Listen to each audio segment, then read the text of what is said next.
Welcome to Milwaukee's Turner Hall, one of the most historic buildings in all of the city of Milwaukee.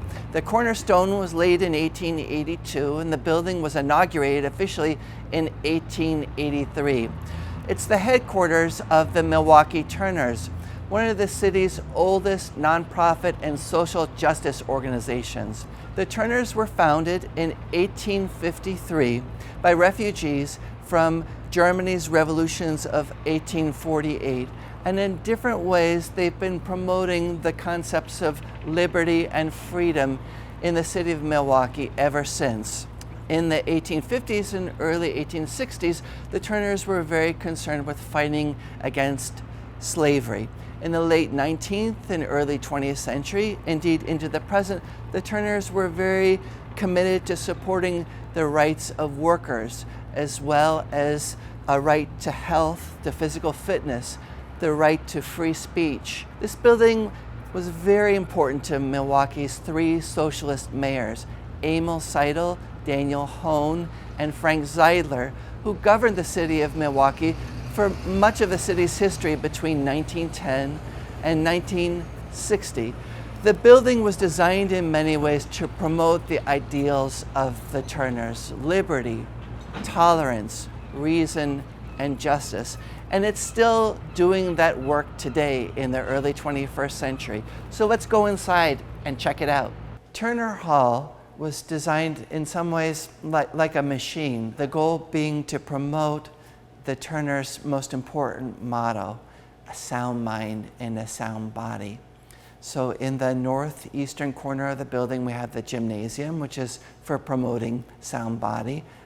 Upstairs, we have the ballroom for lectures. We have a library with books for promoting a sound mind. And then the space where we are right now on the first floor, the so-called club room, is where sound mind and sound body come together for, among other purposes, to drink beer, which was very important, continues to be very important for German Americans. And the right to drink beer is an important exercise of freedom, and was understood that way in the late 19th and early 20th century. One of the most special things about the space where we are right now are the panorama paintings. Milwaukee, especially in the late 1880s, was one of the great world centers of panorama painting. Panorama paintings were canvases that were up to 3 stories tall. They often showed very dramatic scenes of battles, scenes from history or the Bible. People would pay admission to see these panorama paintings and walk around them.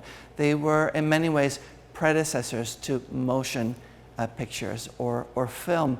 And in this room, we have the best remaining collection of work by panorama painters ever. Paintings by really important artists such as F.W. Heine or George or Georg Peter. You won't find paintings like this anywhere else in the world. And the paintings themselves speak to the values of the Milwaukee Turners. One of my favorite paintings is a painting that shows Union soldiers fighting for freedom during the Civil War. And you can see the panorama painters, they try to create a sense of drama. They try to, as you sit there drinking your beer, they want you to make you feel as if you were behind the lines, supporting the Union during the Civil War, supporting the struggle for freedom during the Civil War. So it's a very important space for the art history and the political history, not just of Milwaukee and Wisconsin, but of the United States. And the people who created this space would want you to think actually that this space is important for the political history of the world. The Milwaukee Turners were founded by political refugees from Germany's Revolution of 1848, who began to arrive in Wisconsin and in Milwaukee shortly after the Revolution. To be a member of a Turnverein, to be a Turner, is to be committed to liberty and freedom for all. But what Turners and the way that they've interpreted and thought about freedom has changed over time. In the 1850s and early 1860s, For Turners, their major concern was the existence of slavery in the United States, which they saw as a form of tyranny that was a threat to all. After the Civil War started, many Turners volunteered to fight for the Union during the U.S. Civil War. Behind me is a monument created for the members of the Turners who died fighting for the Union during the Civil War. One thing that's striking about the monument is that it's written entirely in German. The monument was created at a time when there were many other people in Wisconsin and the United States who felt that there was a contradiction between speaking German and being a patriotic citizen of the United States. And one of the messages of this monument is that no, actually, you don't have to speak English at home in order to be a patriotic defender of freedom. Another thing that's striking about this monument is the way in which it unites the struggle for freedom against slavery in the United States to more general human quest for freedom. On our left, you see the words mit der Freiheit und Gerechtigkeit in German, which means with freedom and with justice. And on our right side, für Humanität und Einigkeit, for humanity and unity. And here the monument refers not just to the unity of the United States in the Civil War, but it refers to human unity.